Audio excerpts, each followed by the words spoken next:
जब महाराजा सम्राट विक्रमादित्य, जिनको हिंदुस्तान का बच्चा बच्चा जानता है, जिनकी कहानियां हमने बचपन में सुनी है विक्रम और वेताल के माध्यम से, जिनकी कहानियां हम सबके मन में रची बसी हैं, वो विक्रमादित्य किस प्रकार से इतने बड़े व्यक्तित्व बने, क्या क्या उन्होंने कार्य किए, जिसके माध्यम से आज 2083 साल के बाद भी हम उनका नाम और आदर सम्मान के साथ लेते हैं। ऐसे सम्राट विक्रमादित्य को जीवन आधारित नाट्य मंचन के लिए आपकी तालियों के साथ आमंत्रित कर रहा हूँ हमारे आज के कलाकारों को।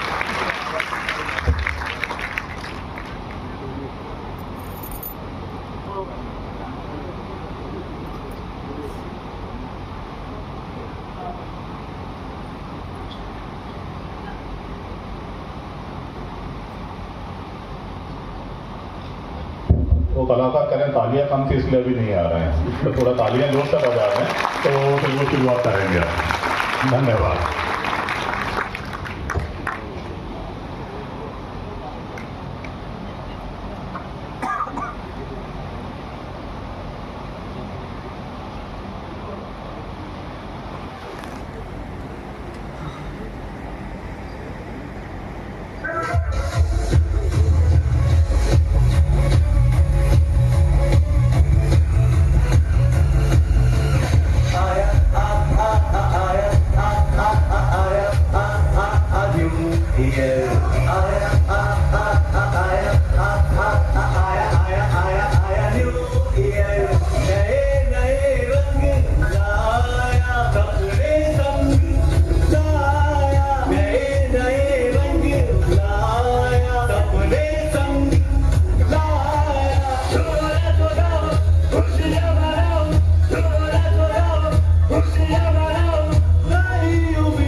नया साल मना रहा था दादाजी। तुम्हें क्या लगता है नया साल आज से शुरू हो रहा है? अरे दादाजी, आज ही से तो शुरू हो रहा है, यही तो सच है। ये सच नहीं है बेटा। ये जो नया साल आज पूरी दुनिया में मनाया जाता है, हमारा नया वर्ष उससे भी पुराना है। अंग्रेजी कैलेंडर तो भारतीय कैलेंडर के 57 वर्ष बाद बना है।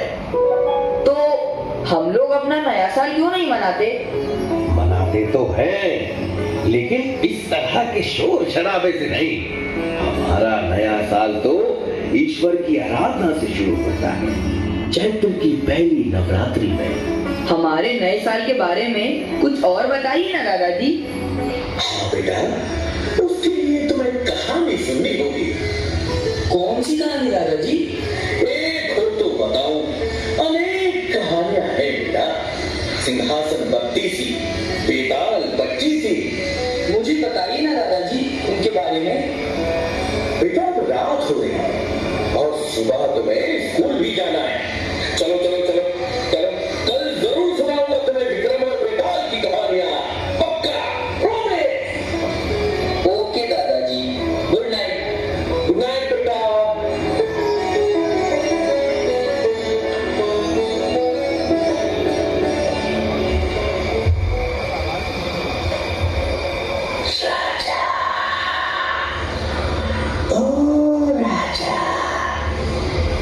जागो राजा, जागो।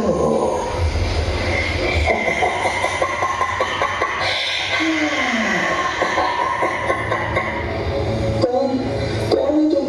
देखो, मुझे डरा मत, जल्दी बताओ कौन हो तुम और मुझे राजा क्यों बोला? क्योंकि तुम्हारा नाम मेरे राजा के नाम जैसा है। तुम तो मुझे भूत जैसे लग रहे हो। भूतों का भी राजा होता है क्या?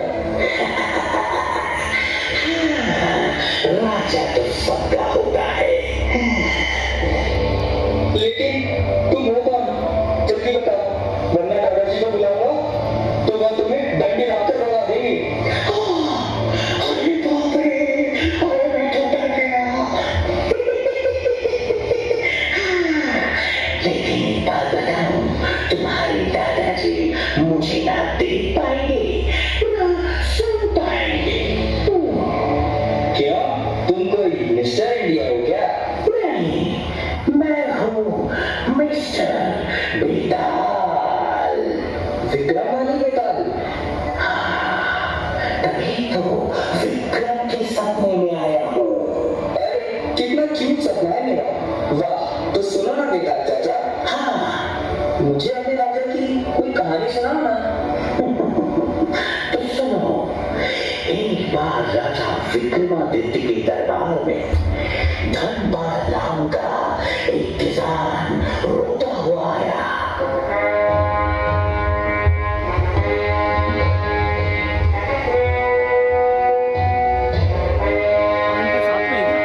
महाराज, दुहाई हो महाराज, दुहाई हो, दुहाई हो महाराज, दुहाई हो महाराज, दुहाई हो। रो मत और निडर होकर कहो कि क्या हुआ है तुम्हारे साथ।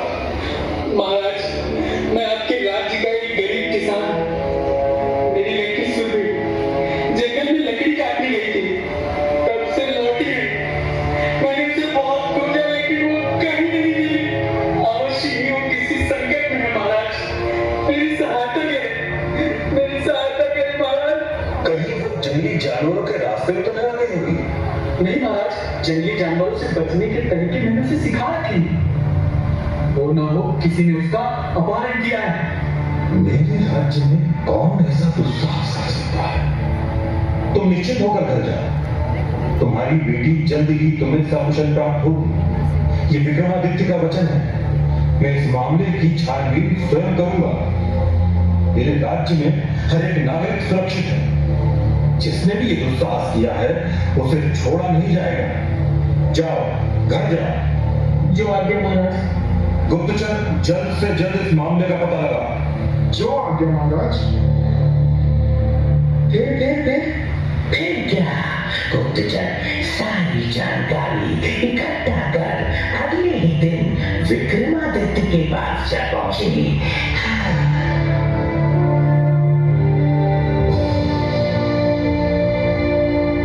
महाराज, सुरभि को आखिरी बार जंगल के एक डरावने खंडहर में देखा गया था। तो खंडहर में अपने सैनिक भेजो। भेजे थे महाराज, किंतु हमारे सैनिक भी भीतर जाने से डर रहे हैं। यदि सैनिक भी प्राणों पर संकट देख भयभीत होने लगे तब तो चल चुका राजपाट। प्राणों के संकट से कोई नहीं डरा महाराज। लोगों का कहना है कि उस खंडहर में कोई तांत्रिक साधना कर रहा है। यदि उसे छेड़ा गया तो राज्य पर गंभीर संकट आ सकता है। उसे नहीं छेड़ा गया, इसीलिए किसान की बिटिया पर ही संकट आन पड़ा है। साधना का चोला उड़ने से कोई साधन नहीं हो जाता। अब तो हम स्वयं उस खंडहर में जाएंगे।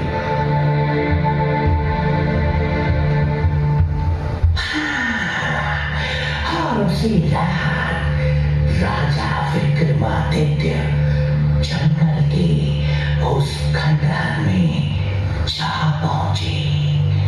अंदर से एक मशाल की रोशनी बाहर आ रही थी। राजा और आगे बढ़े।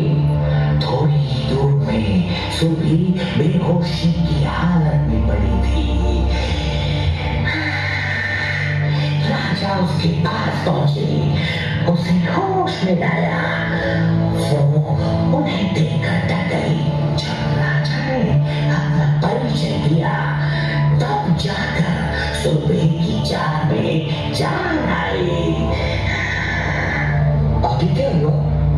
तो अगले दिन राजा विक्रमादित्य की सभा लगी।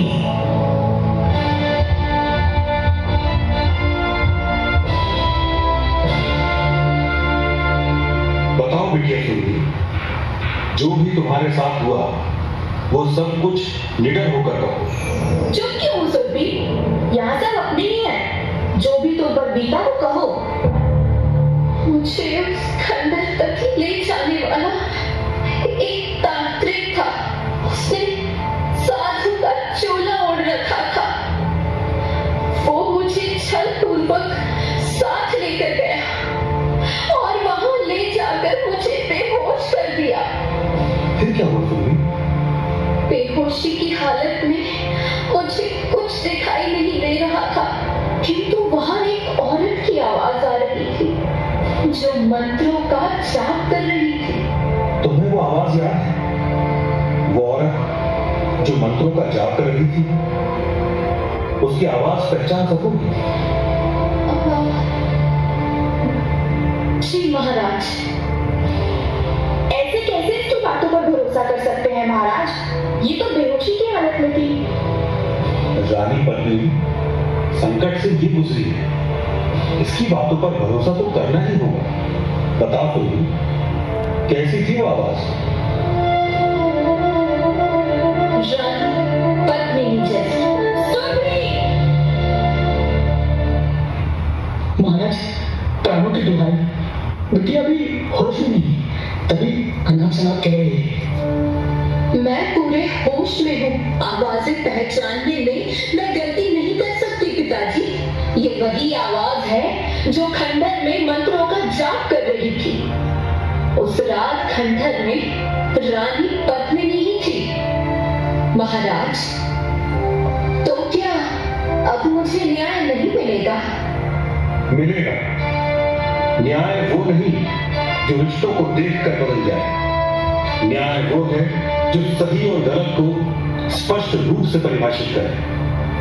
यदि राजा न्याय करने के समय अपने रिश्ते निभाने लगे तो ये प्रजा के साथ सबसे बड़ा अन्याय है। वाह, इसने कहा और आपने मान लिया, ये न्याय है? साबित कब हुआ कि ये जो कह रही है वो सही है? साबित भी हो जाएगा। राज पंडित, आप मंत्र जाप शुरू कीजिए।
प्रजा के प्रति तुम्हारा दायित्व मेरे बराबर ही था।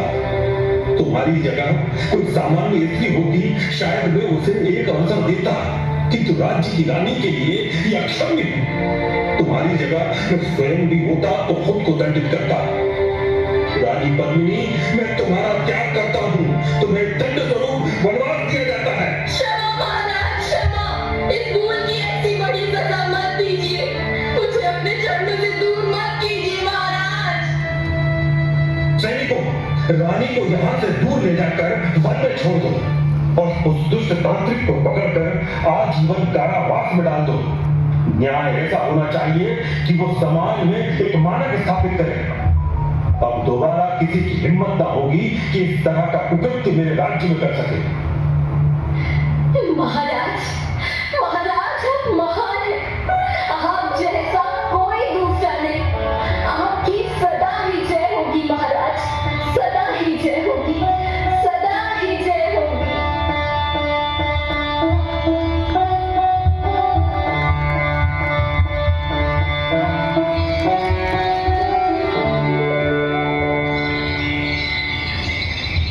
विक्रम, बेटा विक्रम, विक्रम। अरे ये तो अभी तक सो ही रहा है। सुबह हो गई, उठने के पते नहीं है। विक्रम, विक्रम, अरे बेटा सुबह हो गई, आज स्कूल नहीं जाना क्या? अरे उठो। अरे आजकल के बच्चे देखो, कान पर जू तक नहीं ले गई, घोड़ा बेच के सोए। अभी उठाता हूं बेटा।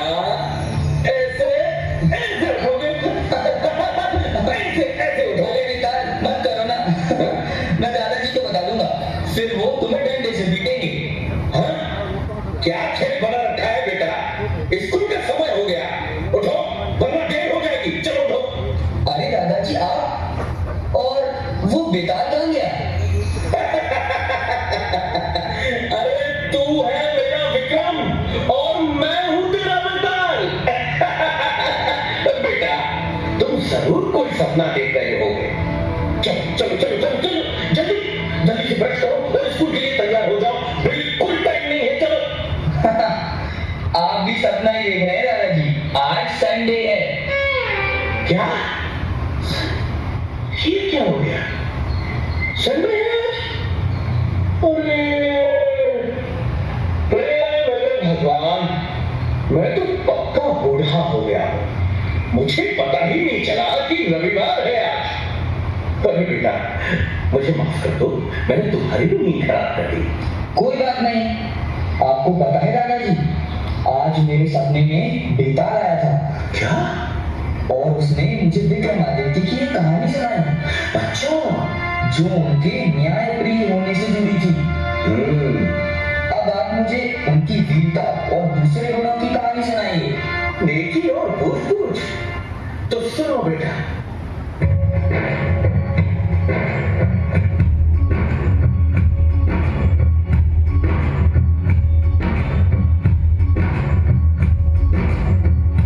भारत भूमि में मालवा देश के राजा थे गंधर्व से, शिव की कृपा से बालक उनके जन्मा विक्रम से। राजा रानी प्रजा सुखी थे उस युवराज को पाकर, पता नहीं था शकुन का राजा बैठा घात लगाकर। खुशी इस शुभ अवसर पर उसने का पानी फेरा, छुप छुप कर हर तरफ से उसने उज्जैनी को घेरा।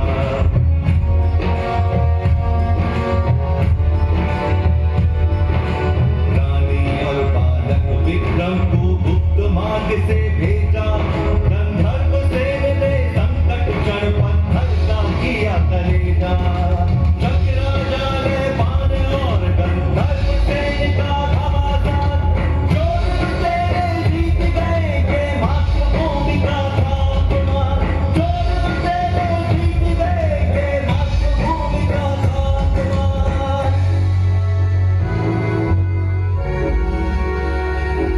गंधर्व सेन ने मातृभूमि की फिर सौगंध उठाई। गंधर्व सेन ने मातृभूमि की फिर सौगंध उठाई। लड़ेगा विक्रम सेन एक दिन इस मिट्टी की लड़ाई। लड़ेगा विक्रम सेन एक दिन इस मिट्टी की लड़ाई। लड़ेगा विक्रम सेन एक दिन इस मिट्टी की लड़ाई। अरे अरे रो क्यों रही हो बेटा? दादाजी मुझे ये कहानी अच्छी नहीं लगी। क्यों? क्योंकि इसमें नापान धोखे से जीत गया। जीतना गंधर्व सेन को चाहिए था, लेकिन वो तो लड़ाई छोड़कर चले गए। गंधर्व सेन गए क्योंकि उन्हें अपने सैनिकों और जनता की रक्षा करनी थी। उस समय शक इतने ताकतवर थे कि उनसे जीतना बहुत मुश्किल था बेटा। और जितने दिन लड़ाई चलती उतना ही राज्य का नुकसान होता। इसलिए उस वक्त उन्हें लड़ाई बीच में छोड़नी पड़ी। पर विक्रम सेन के पापा तो हार गए ना। हाँ, ये तो बुरा हुआ, लेकिन अंत भला तो सब भला। कहानी के अंत में तो विक्रम ही जीतेगा। मैं जीतूंगा।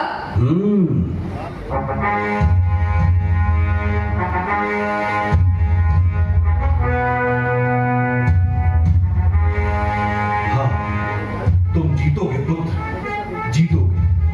तुम ही इस धरती को शक विहीन करोगे। अगर नहपान ठीक से शासन चलाता तो मैं कभी राज्य की कामना नहीं करता, किंतु जनता ही उससे परेशान है। जनता के कष्ट हरना ही मेरा परम धर्म है। माँ, जब तक भारत भूमि को शकों से मुक्त न करा दूं, तब तक अन्न का एक दाना भी ग्रहण नहीं करूंगा। बेटा तेरे विचार ठीक हैं, परंतु अन्न त्याग का हठ ठीक नहीं। हाँ युवराज, रानी जी ठीक कह रही है। आपकी तरह मैं भी बेचैन हूं अपनी मातृभूमि की मुक्ति के लिए। 20 वर्ष की प्रतीक्षा कम नहीं होती। इन 20 वर्षों में जनता ने बड़े कष्ट सहे। मालवा के महाराज और महारानी को छुप छुप कर वनों में रहना पड़ा। हम सब आपके बड़े होने की प्रतीक्षा कर रहे थे। हे मालवा नरेश, हम सबको आपके आदेश की प्रतीक्षा है। मालवा के नरेश तो स्वयं महाकाल है। हमारा वंश तो बस उन्हीं का सेवादार। भगवान महाकाल मेरे स्वप्न में आए और उन्होंने आदेश दिया है कि अब अवंतिका को मुक्त कराने का समय आ गया है। ये तो शुभ संकेत है युवराज, किंतु हमारे पास सैनिक बहुत कम है। युद्ध में सेना की संख्या से अधिक उसका कौशल काम आता है। मैंने जो भैरव सेना तैयार की है उस पर महाकाल की कृपा है। इस भैरव सेना में ताकत और बुद्धि का सटीक मिश्रण है। हमें नहपान की सेनाओं की रसद रोकनी होगी। रसद की कमी से वो आपस में ही कट मरेंगे और सही अवसर देखकर हम आक्रमण करेंगे। किंतु ये छल तो नहीं कहलाएगा कुंवर? तब कहलाता है जब हम शत्रु पर पीछे से हमला करें। हम तो पहले उन्हें दुर्बल करेंगे, फिर सामने से हमला करेंगे।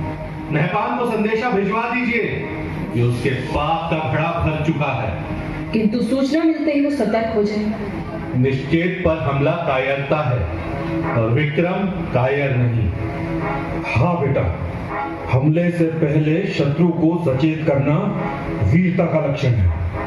काश तुम्हारे भाई भृतहरि भी आज साथ होते। उन्होंने जन कल्याण के लिए ही वैराग्य धारण किया है। उनकी साधना का बल मेरे साथ है।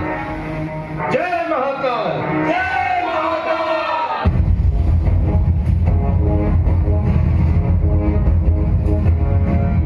फिर मातृभूमि के सम्मान में विक्रम ने नहपान से घमासान युद्ध लड़ा और मालवा भूमि को शक वंश से मुक्ति दिलाई।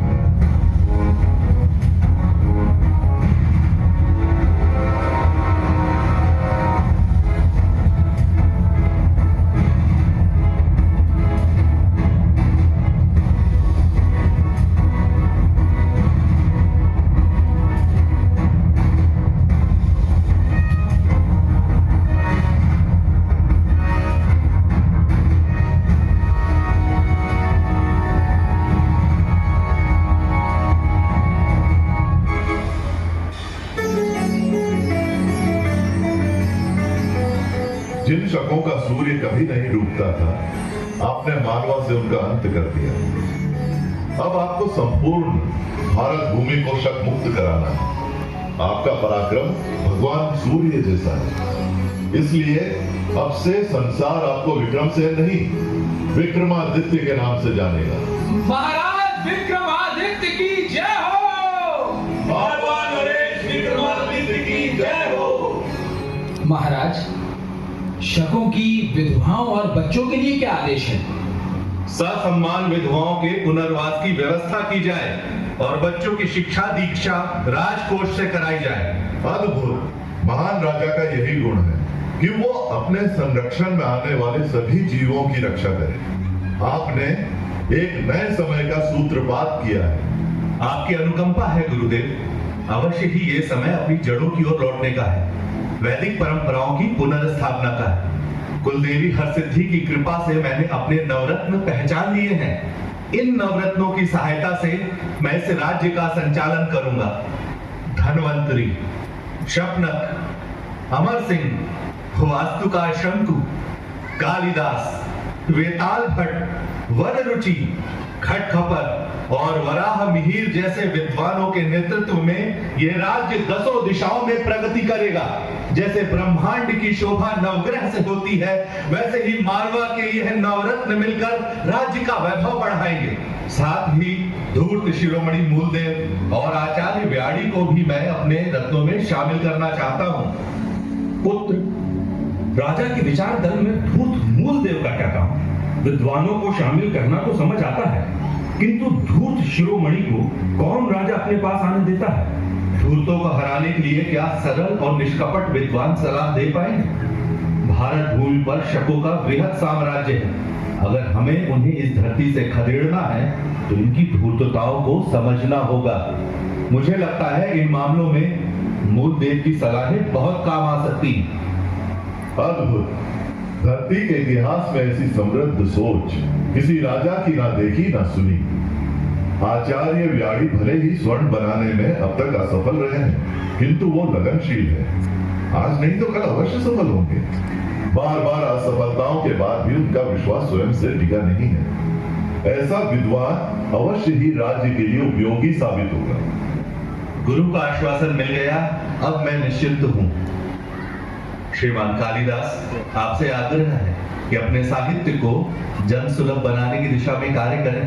अन्य सभी नवरत्नों से आग्रह करता हूं कि ज्ञान, विज्ञान, भाषा और वैदिक रीति के प्रसार की दिशा में कार्य करें। जैसे आज्ञा महाराज। गुरुदेव, एक विचार मेरे मन में उमड़ रहा है, यदि आपकी आज्ञा हो तो कहूं?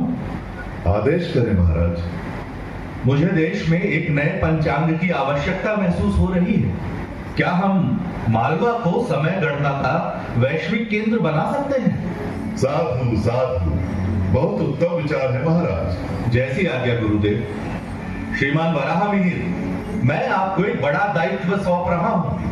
आप खगोल और ज्योतिष के ज्ञाता हैं। हमारे भारत में अब तक पूर्ण रूप से प्रामाणिक और वैज्ञानिक पंचांग नहीं है, जिसके कारण सदा ही जनता में शुभ और अशुभ मुहूर्तों के संबंध में भ्रम की स्थिति बनती है।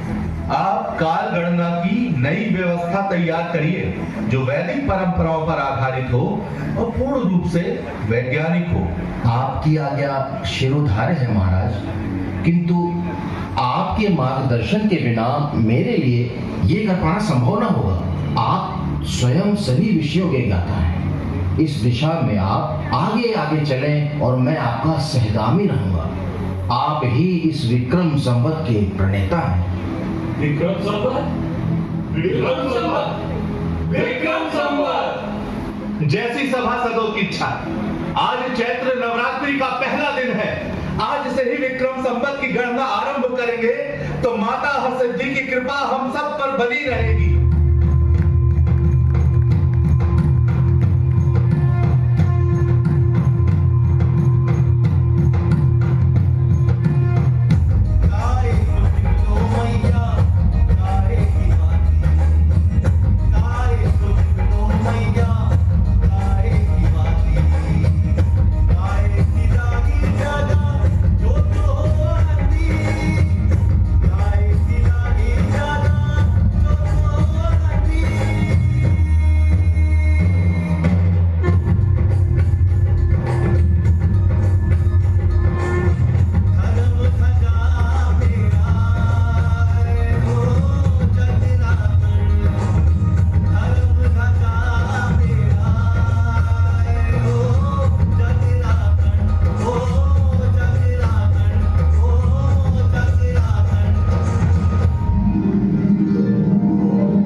विक्रमादित्य, मैं तुमसे बहुत प्रसन्न हूँ।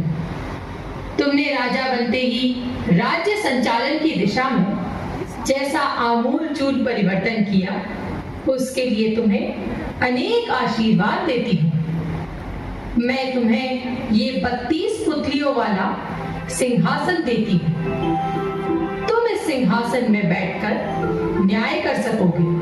मेरा आशीर्वाद है कि संपूर्ण भारत पर तुम्हारा शासन स्थापित होगा। तुम चक्रवर्ती सम्राट बनोगे, सम्राट विक्रमादित्य, न भूतो न भविष्यति।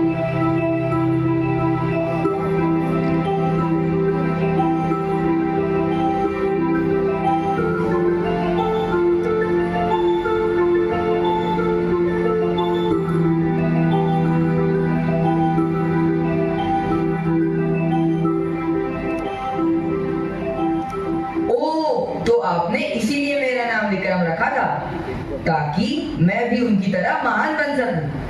हाँ, और नहीं तो क्या। जानते हो बेटा, उनके बाद 14 ऐसे राजा हुए जिन्हें विक्रमादित्य कहा गया। विक्रमादित्य की प्रसिद्धि के बाद उन महान राजाओं को विक्रमादित्य की उपाधि दी जाने लगी। क्या पता कल को तुम भी विक्रमादित्य कहलाओ। उनकी महानता की और कहानियां बताइए ना दादाजी। हाँ हाँ, क्यों नहीं। उनकी महानता पर जितना कहो उतना ही कम है बेटा। उनका शासन सिर्फ भारत में नहीं, आज के अरब, ईरान, इराक और मिस्र तक फैला हुआ था। और उन्होंने कश्मीर के राजा की मृत्यु के बाद संकट में पड़े राज्य में सुशासन स्थापित किया। जानते हो बेटा, उन्होंने गांधार प्रांतों को शिक्षित करने के लिए वहां भी वेधशालाएं बनवाई। उनके सद्गुणों की चर्चा अनेक भाषाओं के ग्रंथों में मिलती है। उनकी अरब विजय का वर्णन अरबी कवि जरहाम किंतोई ने शायर उल उक़ुल में किया है। इस्तांबुल की प्रसिद्ध लाइब्रेरी मकतब सुल्तानिया में ये किताब है जिसमें एक शिलालेख का जिक्र मिलता है। हाँ, ये रहा। बेटा जरा उसका ये अंश तो पढ़ो।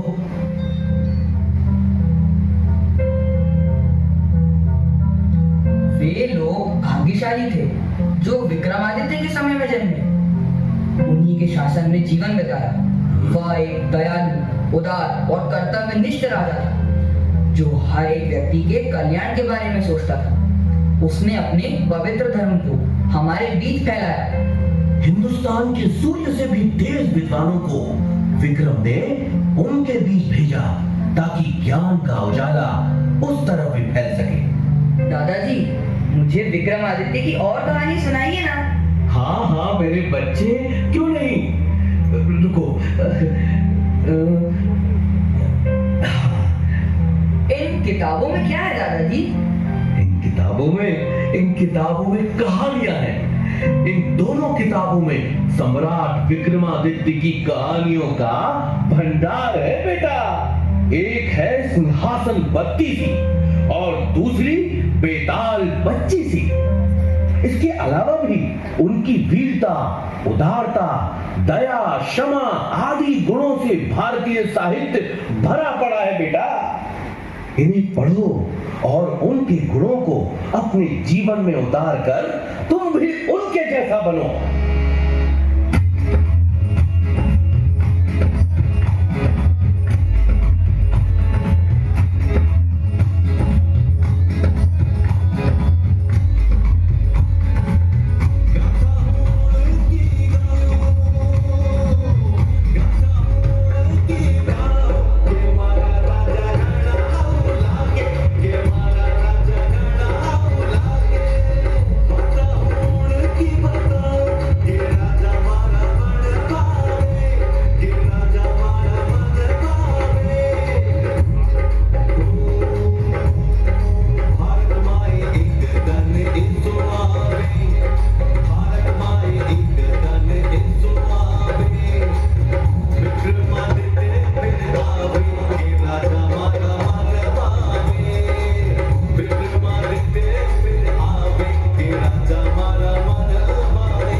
शानदार प्रस्तुति जिसमें हमको सम्राट विक्रमादित्य के जीवन के बारे में जानने को मिला। एक ऐसा सम्राट जिसका शासन मिस्र तक फैला हुआ था, इराक तक फैला हुआ था। एक ऐसा शासक जिसके नवरत्नों की चर्चा हम भूल चुके हैं। हमको अकबर के नवरत्न याद आते हैं, बीरबल टोडरमल, लेकिन नवरत्नों की शुरुआत वास्तव में सम्राट विक्रमादित्य ने की। अपने स्वर्णिम अतीत को याद करने का यह प्रयास performing arts and culture society Bhopal के माध्यम से किया गया। मैं कलाकारों के सम्मान के लिए मंच पर सादर आमंत्रित कर रहा हूँ माननीय विधायक महोदय और सम्माननीय कलेक्टर महोदय को कि वे कलाकारों को स्मृति चिन्ह